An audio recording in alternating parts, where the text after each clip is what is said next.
Welcome to one step guys. तो आज बात करते हैं कूलम्स लॉ के बारे में। कूलम्स लॉ एग्जैक्टली है क्या? तो मैं यहाँ पे दो चार्ज कंसिडर करता हूँ। एक चार्ज है हमारा Q1 एंड दूसरा चार्ज है हमारा Q2। अभी कूलम्स लॉ में मेरे को क्या बोला है? कूलम्स लॉ मेरे को बोलता है कि भाई आप जो इन दोनों चार्जों के बीच में फोर्स लगाते हैं वो कितने होंगे, वो इंटरेक्ट तो करेंगे आपस में। चार्जेस लाइक चार्जेस, ये तो आपने स्टेटमेंट सुना ही होगा, like repels like and unlike attracts like. ठीक है, इन सारी चीज़ों को। तो कूलम्स लॉ एक साइंटिस्ट है जिन्होंने ये बोला है हमें कि फोर्स जो होता है वो डायरेक्टली प्रोपोर्शनल होता है दोनों के चार्ज के मैग्नीट्यूड के मल्टीप्लिकेशन एंड और वो इन्वर्सली प्रोपोर्शनल होता है उनके सेपरेशन। मैंने बोला सेपरेशन इन दोनों के बीच में आर है, ठीक है, तो सेपरेशन के स्क्वायर। तो अपन जब इन दोनों को कंबाइन कराएंगे तो एक इक्वेशन मेरे को मिलेगी, F is directly proportional to Q1 Q2 upon R square. ठीक है, अभी प्रोपोर्शनलिटी कांस्टेंट हटेगी तो मेरा क्या होगा, एफ इज इक्वल टू के Q1 Q2 divided by R square, जो कि हमारे एक तरह से फॉर्मूला दे देती है कूलम्स लॉ ने। ठीक है, अब यहाँ पे के कांस्टेंट है तो इन्होंने के का वैल्यू कुछ इस तरीके से असाइन किया है, 1/4 पाई एप्सिलॉन। यहाँ पे आपका एप्सिलॉन परमिटिविटी है, परमिटिविटी। तो अभी परमिटिविटी क्या है वो उसके बारे में बात करेंगे, परमिटिविटी। ठीक है, अभी एक होता है relative permittivity, ER। Relative permittivity को अपन कुछ इस तरीके से डिफाइन करते हैं, permittivity of medium divided by permittivity of free space और परमिटिविटी ऑफ वैक्यूम। ठीक है, तो परमिटिविटी ऑफ वैक्यूम क्या है? तो मतलब परमिटिव का कहने का मतलब क्या है कि वो अलाउ करता है उस चार्जेस को इंटरेक्शन, मतलब वो उन दो चार्ज मिलके आपस में कितने ज़्यादा मैक्सिमम फोर्स लगा सकते हैं अपने ऊपर। ठीक है, तो उसी तरीके से परमिटिविटी को उसने मीडियम के तौर पे डिफाइन करा है। ठीक है, तो अभी बात करते हैं अपन कि जो हमारे फोर्स लगेंगे कूलम्स लॉ में, जो फोर्स लगेंगे दो चार्जेस के बीच, वो मैक्सिमम कब होंगे? ठीक है, तो मैक्सिमम वो तब होंगे जब उसका मीडियम मतलब वो चार्ज कहाँ पे रखा हुआ है दरअसल, तो वो चार्ज स्पेस मतलब वैक्यूम स्पेस में रखा रहेगा, तो उन दोनों के बीच में इंटरेक्शन सबसे ज़्यादा होगी। तो इसीलिए वहाँ पे एप्सिलॉन का वैल्यू एप्सिलॉन नॉट लिया जाएगा। कहने का मतलब कि परमिटिविटी वहाँ पे मैक्सिमम होगी, तो उस केस में अपन का फोर्स का वैल्यू एफ हो जाएगा हमारा अपन के को अपन एक्सपेंड कर देते हैं 1/4 pi epsilon naught permittivity of free space और permittivity of vacuum into Q1 into Q2 divided by R square. ठीक है, ये हमारा एक जनरल फॉर्मूला हो गया। ठीक है, अभी एप्सिलॉन नॉट हो गया permittivity of free space, permittivity of free space. ठीक है, तो फिर से एक बार बात कर लेते हैं एग्जैक्टली कूलम्स लॉ क्या है। तो कूलम्स एक साइंटिस्ट है जिन्होंने ये बताया हमें कि चार्जेस के बीच में कितने फोर्स लगेंगे। ठीक है, तो उन्होंने एक इक्वेशन दिया कि the force between two charges is directly proportional to the magnitude of product of their magnitude and inversely proportional to the square of their separation in between them. So when we are going to combine these two equations, we get these types of proportionality. After that we get this equation. Okay, so अब इसके बाद मैं क्या करूँगा कि यहाँ से के का वैल्यू मैंने कुछ इस तरीके से रिट्राइव किया है, फिर उसके बाद एप्सिलॉन को अपने दर्शाया क्या एक्चुअली एप्सिलॉन क्या, परमिटिविटी ऑफ मीडियम कितना अलाउ करता है चार्जेस को इंटरेक्ट होने में, चार्जेस को फोर्स लगाने में अपने दोनों के बीच में। ठीक है, इन सारी चीज़ों को बात करें। ठीक है, तो मैंने कूलम्स लॉ को देख लिया। अभी क्या आगे बढ़ते हैं, ये जो रिट्राइव किया अपन ने कैसे किया, रिलेटिव परमिटिविटी कहने का मतलब हो गया कि मैंने ये परमिटिविटी का रिलेट करके निकाला। कहने का मतलब मेरे पास एक मीडियम है, ठीक है, जिसमें एयर वगैरह हो गए, वाटर हो गए, ठीक है, वाटर वाले मीडियम है। ठीक है, दूसरे हमारे पास मीडियम है जिसमें हमारा वैक्यूम है। ठीक है, अभी मैं इसमें बोला कि भाई F1 फोर्स है, F1 फोर्स लग रहा है इन दोनों चार्जों के बीच में। अभी मैंने इसमें चूज किया F2 फोर्स लग रहे हैं दोनों के बीच में। ठीक है, तो रिलेटिव परमिटिविटी इन्होंने कुछ इस तरीके से कैलकुलेट किया होगा, relative permittivity is equal to F1 divided by F2, मतलब force in water is to force in vacuum. ठीक है, तो अगर इस तरीके से करते हैं तो अगर इसका परमिटिविटी मेरे को पता करनी है कि भाई वाटर में कितनी परमिटिविटी, क्योंकि मुझे इसकी परमिटिविटी तो पता है क्या है, तो वाटर की परमिटिविटी क्या होगी 1/4 पाई एप्सिलॉन, मैंने इसे एप्सिलॉन मान लिया। ठीक है, अब इसकी क्या हो गई भाई, इसकी हो गई 1/4 pi epsilon not something into, यहाँ पे तो Q1 Q2 तो रहेंगे ही, वो तो आपस में कट ही जाएंगे, तो ये epsilon naught divided by epsilon आ जाएंगे, कुछ इस तरीके की चीज। सो अभी बात करते हैं इंटरेक्शन बिटवीन टू चार्जेस। तो जो फोर्स लगेंगे वो किस तरीके से होंगे, ओरिएंटेशन उसका कैसे होगा।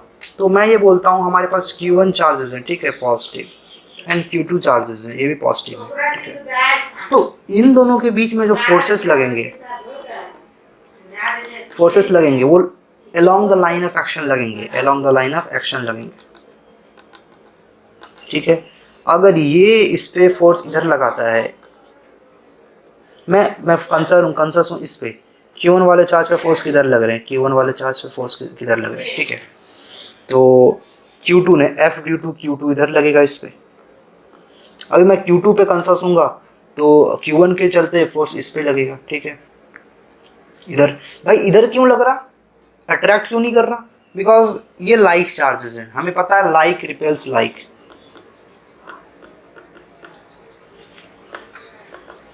एंड दूसरी बात हमें पता है अनलाइक अट्रैक्ट्स लाइक।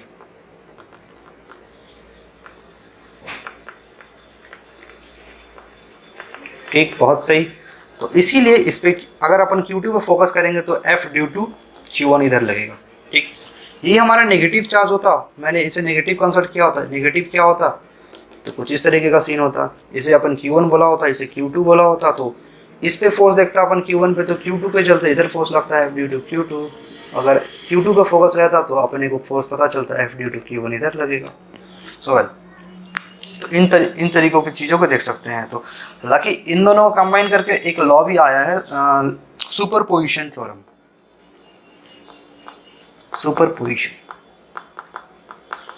तो सुपरपोजिशन प्रिंसिपल क्या बोलता है हमारा, सुपरपोजिशन प्रिंसिपल ये बोलता है हमारा कि दो चार्जेस के बीच में फोर्स लगेंगे, ठीक है, फोर्स तो लगेंगे। अगर यहाँ पे कोई थर्ड चार्ज प्रेजेंट होगा Q3 तो उस पर रिलाई नहीं करेगी, उस पर डिपेंड नहीं करेगी, ठीक है, उस पर डिपेंड नहीं करेगी। मतलब force between 2 point charges does not depend upon the third charges. So force does not depend, force between 2 point charges. हाँ, यहाँ से पॉइंट चार्जेस एक्चुअली क्या वो भी बताते हैं।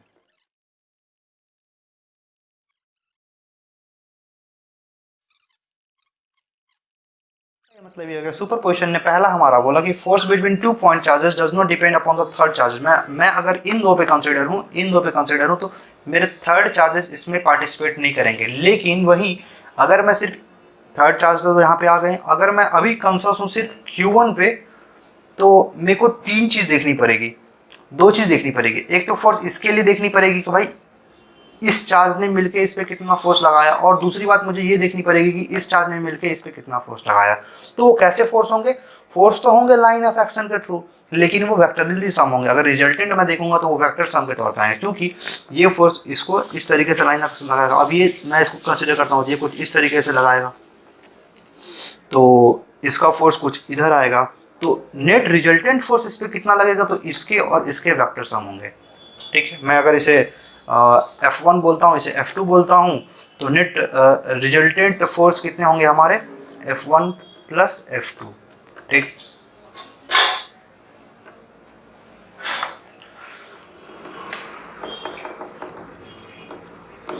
तो अभी अपन बात करते हैं इलेक्ट्रिक फील्ड के बारे में। तो इलेक्ट्रिक फील्ड क्या है, तो इलेक्ट्रिक फील्ड कुछ नहीं है, बस एक तरह का फील्ड है जो चार्जेस अपने अराउंड क्रिएट करते हैं, ठीक है। वो मुझे कैसे पता चलेगी, वो मुझे पता चलेगी मैं जब कोई एक चार्ज दूसरे चार्ज को लेके आऊँगा उस फील्ड में, और उसमें जो फोर्स एक्सपीरियंस करेंगे और जहाँ तक जिस रेंज में फोर्स एक्सपीरियंस करेंगे उससे पता करूँगा अपन कि उस पर एग्जैक्टली कहाँ तक उसका रेंज है। तो मैंने बोला कि एक मेरा पॉजिटिव चार्ज है Q, ठीक है। अब ये कुछ ना फील्ड जनरेट कर रहा होगा, कुछ फील्ड जनरेट कर रहा होगा अपने चारों तरफ कुछ फील्ड जनरेट कर रहा होगा, ठीक है। तो अब मुझे पता कैसे चलेगी कि मैं कोई एक छोटा सा Q, ये मेरा बड़ा Q था, मैं एक छोटा सा Q चार्ज को इसके फील्ड के अंदर ले गया, तो मुझे इस चार्ज पे अगर फोर्स एक्सपीरियंस हुई, फोर्स लगी, कुछ ना कुछ फोर्स लगेगी, मुझे लगेगा हाँ भाई मैं इस चार्ज को यहाँ पे ले जा रहा हूँ, लेकिन मैं नहीं लेके जा पा रहा हूँ क्योंकि मुझे एक्सटर्नली लग रही है कि कोई फोर्स मुझे पीछे की तरफ धकेल रही है, इधर धकेल रही है। तो मैं इन चीज़ों को कैसे पता करूँगा, तो ये चार्ज अपने आप में कोई ना कोई तो फील्ड जनरेट कर रहा होगा अपने स्पेस में, ताकि मैं जबकि मैं इसी सेम चार्ज एक्चुअली पॉजिटिव है, ठीक है, नेगेटिव है, तो इसको इस तरीके से ले जाऊंगा तो मुझे लगेगा कि नहीं, मुझे ले ही नहीं जा पा रहा हूँ, ठीक है। तो इन चीज़ों को एक्सपीरियंस करने के लिए इलेक्ट्रिक फोर्स आया। तो एग्जैक्टली इलेक्ट्रिक फोर्स का डेफिनेशन क्या बोल सकते हैं, तो बोल सकते हैं इट इज अ रीजन और a space around a point charge और a system of point charge और a charge body within which at any point if a second charge is brought it experience an electrostatic force। कहने का मतलब हो गया कि कोई भी स्पेस रीजन में कोई चार्ज रखी हुई है, मैंने दूसरे चार्ज उसके रीजन में लेके गया, अगर मुझे दूसरे चार्ज पे कोई फोर्स एक्सपीरियंस हो रही है तो मैं बोलूंगा हाँ भाई उस चार्ज पहले वाले चार्ज के प्रेजेंट में कोई ना कोई वो फील्ड जनरेट कर रही होगी। तो इन सारी चीज़ों को मैं मर्ज करूंगा तो मुझे पता चलेगी भाई कि force experience by a unit charge due to any individual charge is known as the electric field, ठीक है। तो अपन इस तरीके से इसको डिफाइन कुछ कर सकते हैं। तो मैं बोलता हूँ F इज इक्वल टू हमें क्या हो गया भाई, एक मैंने इसे पॉइंट चार्ज बोलता हूँ जिसकी यूनिट 1 है, 1 U, ठीक। तो अभी मैं बोलता हूँ F, तो मुझे तो कूलम्स लॉ से क्या पता है, कूलम्स लॉ से हमें क्या मालूम है, फोर्स तो हमारे होते हैं भाई K Q1 Q2 divided by R square. यहाँ पे K पता है, Q पता है, R पता है क्या है। तो मैंने क्या बोला, F is equal to 1/4 pi epsilon naught Q upon R square, ठीक है। तो फोर्स पर यूनिट चार्ज ही हमारा क्या होता है, इलेक्ट्रिक फील्ड होता है। तो F डिवाइडेड बाई ये छोटी Q को इधर लेते आते हैं तो अपन बोलेंगे इसे तो छोटा कर देते हैं, KQ divided by R square, ठीक। तो फोर्स पर यूनिट चार्ज जो कि चार्ज अपने एक्सटर्नल लेके जाते हैं, इसी को अपन क्या बोलते हैं, इंटेंसिटी के बारे में, इलेक्ट्रिक फील्ड इंटेंसिटी,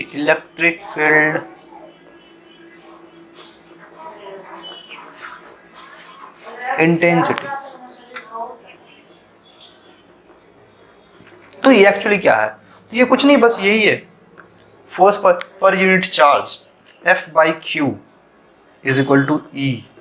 तो मैं कभी ये भी बोल सकता हूँ, मेरे को जब फोर्स निकालनी होगी तो मैं क्या करूँगा, Q टाइम्स E कर दूंगा, ठीक।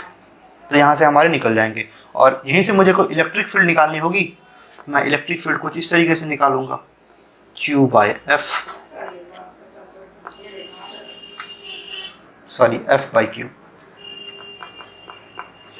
By Q। इसके यूनिट क्या होंगे, कूलम, न्यूटन पर कूलम। तो इलेक्ट्रिक फील्ड के हमारे the SI unit of electric field क्या होंगे हमारे, तो SI यूनिट हमारे इसके क्या हो गए,